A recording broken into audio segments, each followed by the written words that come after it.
Hola, ¿cómo están amigos, amigas, señoras y señores? Pues tengo que repetir este video y subirlo porque había hecho la transmisión en vivo al respecto de este tema donde al Mugre Borola se le viene encima el mundo y este cuate se sigue así moviendo como pavo real. Esperando que así, YouTube es una plataforma muy complicada, realmente está nada más viendo a ver cómo nos fastidian más. Por el hecho además de que trabajo tan arduamente, a esto me dedico a estarles informando y nada más están viendo a ver cómo me fastidian.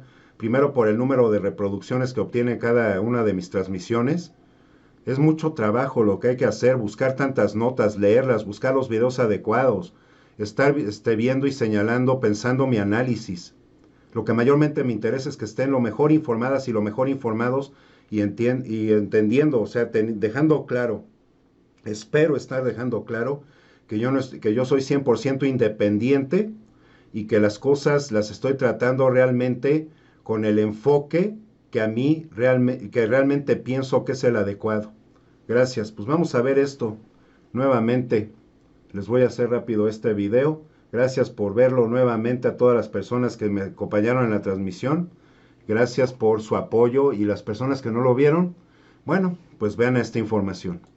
Y a la hora que dice organicémonos para enfrentar esta dictadura que se viene, te dicen échale ganas y cuentas lo que se ofrezca menos de dinero y ni un centavo, ni un centavo. Y ¿sabes qué? Son bien sacatones, nomás dice el presidente, les ponen los dedos y ahí están tragando tamales de pibil o que de quién sabe qué, de chipilín en Palacio. No, con todo respeto, son bien sacatones y grandotes y así, muy elegantiosos, ilustrosos y labiosos. No van a hacer lo que les corresponde. El ejército ya ha dicho que está en condiciones muy difíciles. No pongamos en el predicamento al ejército de tener que decidir ellos, porque no son jueces, que es constitucional o no. Ellos... Lo dice quien usurpó la presidencia, lo dice quien utilizó al ejército para su mentada, alucinada guerra contra el narco, que además hay que recordar que este sujeto mandó el operativo Rápido y Furioso, 250,000 armas de largo alcance, de alto impacto, entraron desde Estados Unidos a nuestro país, que fue un asunto que además también arregló ya Marcelo Ebrard, demandando a esas compañías fabricantes de armas en Estados Unidos. Y en ese tipo de entorno esté viendo las cosas ninguneándolas, únicamente ofrece cómo este tipo es un sociópata, narcisista, y que este tipo de ideología en la política debe de desaparecer en cualquier cabeza, porque además este tipo nos causó inflaciones, devaluaciones, y el hecho de que venía con la banderota de que era el presidente del empleo y nos quedó a deber, además de poner una mugre estela de luz, una cosa inservible allá en Avenida Reforma en la Ciudad de México, inservible, con una oficina que nos costaba 700,000 pesos mensuales. Y entre otras cosas, no es posible que este cuate se sienta con la autoridad moral para venir precisamente criticando. Si está lleno de ardor porque se está quitando en este gobierno su bola de contratos leoninos a Iberdrola, ¿no? Que es para lo de los aspectos que por eso pagamos más luz, y Repsol, que también le entregó tantas concesiones a 5 familias para que nos estuvieran distribuyendo y vendiéndonos el gas al precio que le correspondía. O sea, así es la mentalidad sin vergüenza, ¿no? Eso hay que entenderlo y eso no lo podemos respetar, porque además siempre sale a faltarle a nuestro respeto al presidente. Este cuate debería de quedarse callado, recordando que a los 6 meses de que acabó su presidencia, se fue como empleado de Iberdrola. Imagínense nada más, así como el Cedillo se fue a trabajar a los ferrocarriles allá en Estados Unidos, después de que desapareciera los ferrocarriles de pasajeros y además nos dejara el Fobaproa, ¿no? Esa deuda privada que convirtieron en pública y que pagaremos hasta el 2070. Bueno, vamos a pasar a la información. Vamos a pasar a la información. En este sentido y en este entorno, pues podemos ver lo que se dijo en la conferencia del 22 de abril de este 2021 con respecto a esto de las prisiones privadas, que también condujo y orquestó Calderoncito, recordando que el García Luna, su super policía, y el Cárdenas Palomino, mano derecha de García Luna, los dos ya están entambados. Bueno, vamos a ver esto.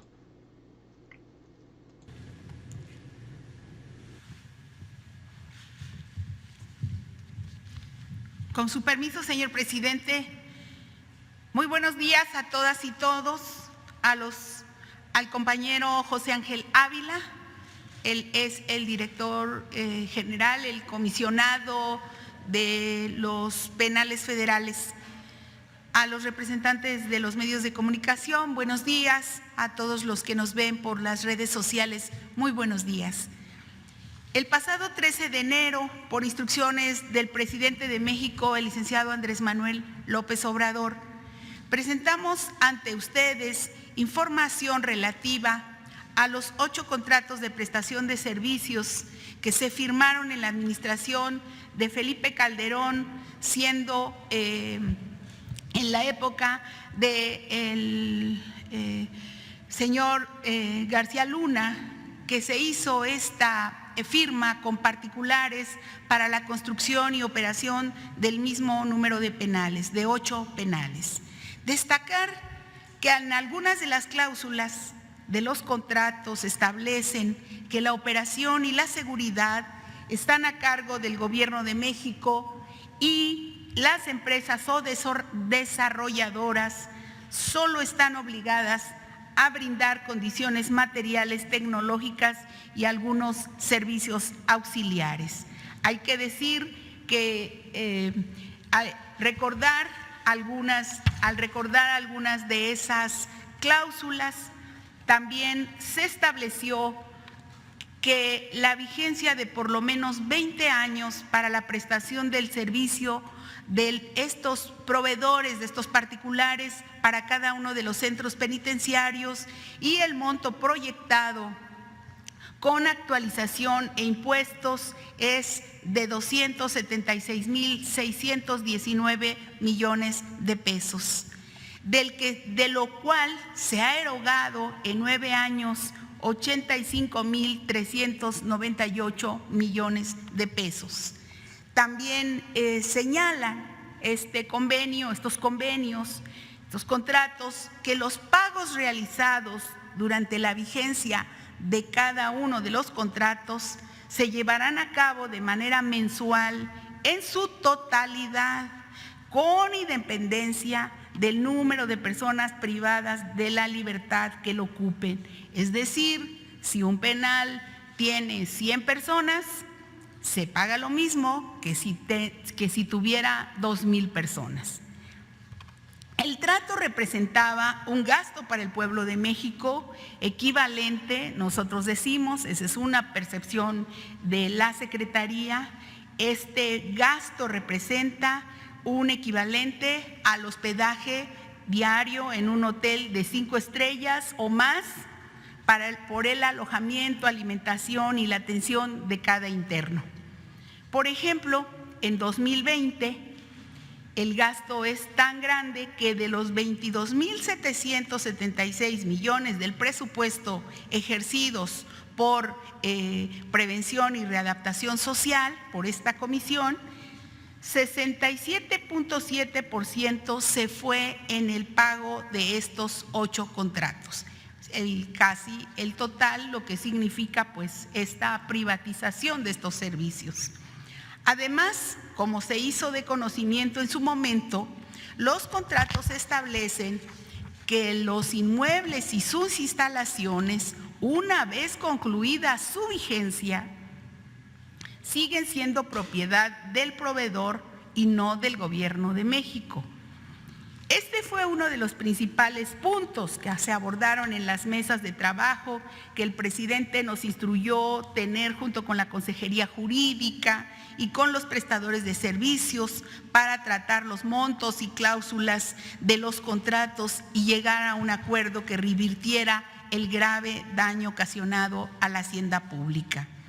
Uno más de los asuntos a destacar fue, como decíamos, la capacidad instalada de cada centro penitenciario contra el número de personas privadas de la libertad que albergaban. Por ejemplo, aquí en el caso del femenil de Morelos se tiene un número de personas, mujeres que están internas, de un total de 806 personas, y digamos se paga lo mismo por 100 que por 200, que por 800 o por 2,000 personas. Entonces es uno de los casos que ahorita vamos a explicar. Y con cifras al 31 de marzo se tenían 12.334 personas privadas de su libertad, PPLs, aquí en estos 8 penales, que es a los que dan servicios. Decir, pues, que hay casos en los que el porcentaje de ocupación es de 32%, como del penal de Morelos, y no obstante se pagaba como si estuviera lleno al 100%. Y en el mejor de los casos la ocupación está por debajo del 80%. En promedio, el número de personas privadas de la libertad por centro penitenciario llega al 61%. Otro de los asuntos a destacar es el gasto anual por persona privada de la libertad. En esta gráfica se ve que varía entre los 944,000 y los 2,388,000 pesos, es decir, 2,600 o 6,600 pesos por cada una de ellas. Aquí en esta gráfica se ve el gasto por PPL al año, que en promedio es de 1,408,000, y el gasto por PPL al mes, que es de 117,409 pesos, y el gasto promedio por PPL al día, que va de 3,913 pesos diarios, pero, por ejemplo, en un penal de Sonora es el promedio de 2,640 y el femenil de Morelos de 6,634 por cada una de las personas internas en estos penales. Aquí está el cuadro, no es lo mismo un costo que otro porque son diferentes los contratos, los costos, y en eso hemos estado trabajando. Con base en estos datos, se trabajó intensamente en distintos momentos con las empresas, con el apoyo y la participación del licenciado José Ángel Ávila, el consejero jurídico Julio Scherer, priorizando el diálogo y el acuerdo con los empresarios titulares de los contratos, con la finalidad de generar mejores condiciones de pago para el Estado mexicano. A manera de ejemplo, el monto que contractualmente debemos pagar a estas empresas este año es, como bien lo dice el presidente, casi de 16,000 millones de pesos, y gracias a los acuerdos establecidos que se formalizarán en breve, se llevará a cabo el pago de 13,543 millones, lo que significa que tendremos una reducción de 2,390 millones de pesos anuales. Esta información es muy importante, acciones que realmente también las tenemos que ver como logros, y también son acciones para erradicar la corrupción tan balante que dejó el Calderón, que también siguió el Peña Nieto, ¿no? Muy respetado, y que además nos trajo otras cosas y asuntos de corrupción. Si nos hubiera respetado el voto en 2006, no hubiéramos que tener que aguantar este par de gobiernos, este par de sujetos que realmente nos llegaron a realmente pisotear en tantos asuntos. El puro lujo, esto cuestan los contratos de las cárceles privadas, como ya escuchamos.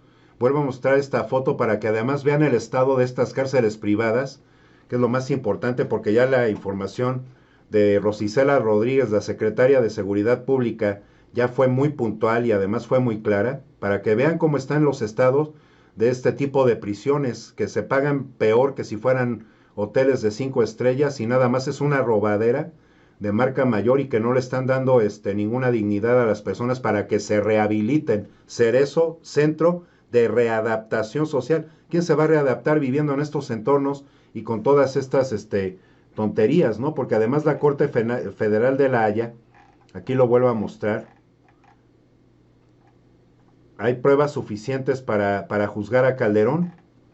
La Corte Penal Internacional de La Haya cuenta ya con suficientes evidencias para investigar y en su caso juzgar a Calderón por crímenes de lesa humanidad y de guerra. Sus responsabilidades en las graves violaciones a derechos humanos, que son delitos imprescriptibles, derivan en la declaración de su supuesta guerra contra el narcotráfico, y que implicó una política indiscriminada de abatir personas, desaparecerlas y torturarlas. La Corte Penal Internacional de La Haya, Países Bajos, en Holanda, posee suficientes evidencias para iniciar estas investigaciones contra Calderón debido a los delitos de lesa humanidad y crímenes de guerra cometidos tras declarar la supuesta guerra contra el narco, asegura Lucía Guadalupe Chávez Vargas, subdirectora de Análisis y Estrategia en la Comisión Mexicana de la Defensa y Promoción de los Derechos Humanos. Las investigaciones de estos crímenes que no prescriben y que entrañan sistemáticas violaciones graves a derechos humanos sería el primer paso en este tribunal internacional para encontrar justicia. El segundo sería que este político ultraderechista se le juzgue como responsable de una de las peores crisis humanitarias que ha vivido México, con un saldo de más de 200,000 civiles asesinados, 70,000 desaparecidos, 350,000 desplazados forzosos por violencia y más de 4,000 personas torturadas. A más de 9 años que el Tribunal de La Haya recibiera la primera comunicación de denuncia de las atrocidades de este Calderón, el maestro de Derecho Internacional y cofundador de Justicia Transnacional MX, Jorge Carlos Peniche Vaqueiro, considera que el lugar adecuado para empezar estas investigaciones contra Calderón es en la Corte Penal Internacional. Sobre estas denuncias se explica que hay dos posturas, una donde se señala que el expresidente sí tiene responsabilidades penales internacionales y otra en la cual se indica que tiene otra responsabilidad política. No obstante, resalta que Calderón Hinojosa sí tendría la responsabilidad en los crímenes cometidos luego de declarar su guerra contra el narcotráfico, porque lanzó una política indiscriminada, abatiendo personas, desapareciéndolas y torturándolas. Lo que es indudable son dos cosas. Uno, en México hay elementos para decidir que se cometen crímenes de lesa humanidad. Y dos, lo que diga la Corte Penal Internacional no es excluyente de los otros tipos de responsabilidades que tiene Calderón, además porque él adquiere, siendo presidente, además usurpador de la presidencia, el cargo de comandante supremo de las Fuerzas Armadas, ¿no? Bueno, esto también nos lleva a esta siguiente información.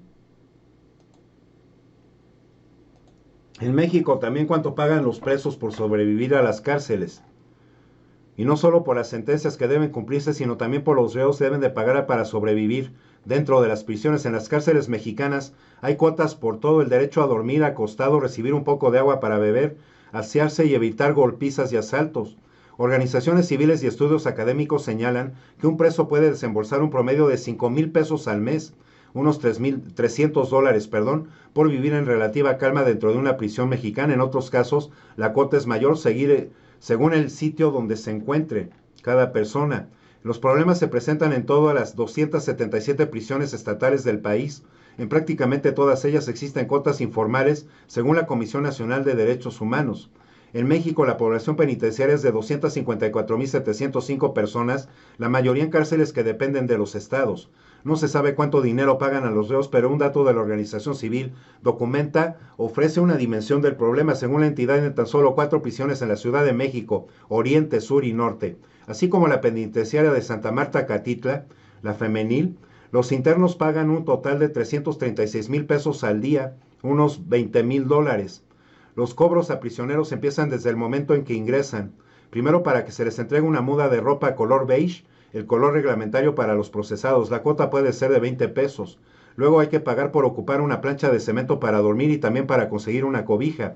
El cobro es de promedio de 100 pesos, aunque viaja según el tipo de prisión, son $6. Enseguida vienen otras cuotas para entrar al baño, por cumplir la lista de asistencia, salir de la celda o al pasillo donde se encuentre, por cruzar cada puerta o recibir un aviso de notificación para el juzgado. En estos casos los pagos varían entre 5 y 10 pesos, que son 30 centavos de dólar o 60 centavos de dólar. Las cuotas aumentan según las necesidades: 2 pesos por cada litro de agua, 15 pesos semanales por recibir la comida de la prisión, 20 pesos por rentar una mesa de plástico en las visitas familiares, o entre 100 y 260 pesos, 6 y 15 dólares respectivamente a la semana por dormir acostado.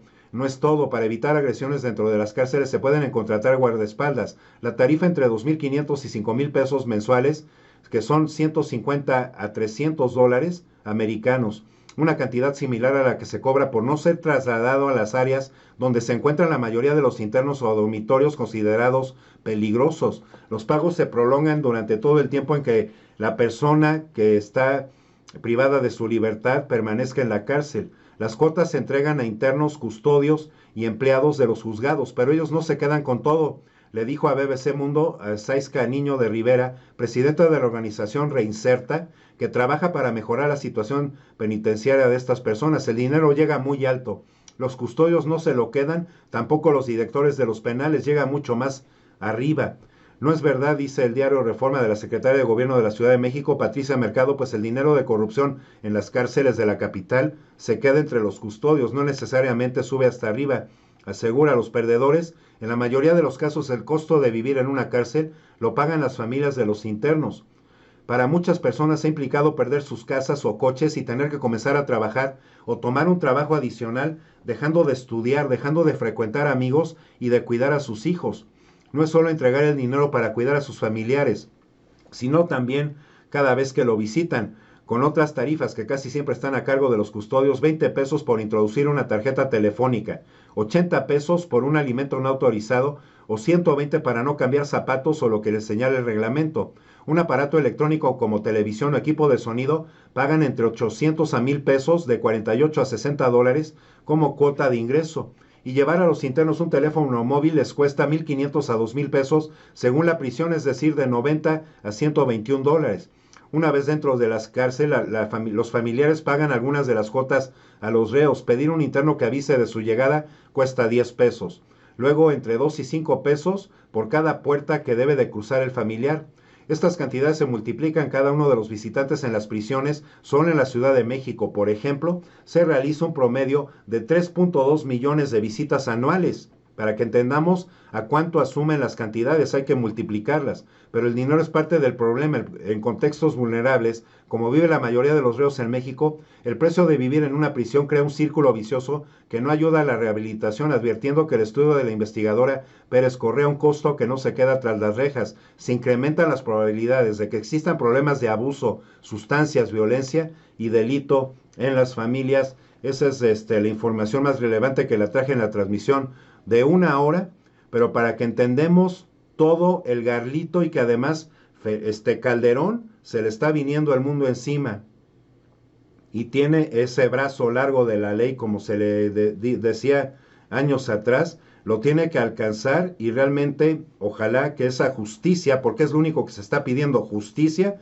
nada de que persecuciones políticas, porque cuando eres político y tienes acusaciones con pruebas, ese tipo de cuestiones ya no se vuelven persecución política. Eres un delincuente y tienes que enfrentar la justicia. Gracias, amigos, amigas, señoras y señores, por sus likes, por suscribirse, por darle clic a esa campanita en este canal, que no me canso de informarles de la mejor manera para que ustedes estén lo mejor informadas, lo mejor informados. Hasta la próxima.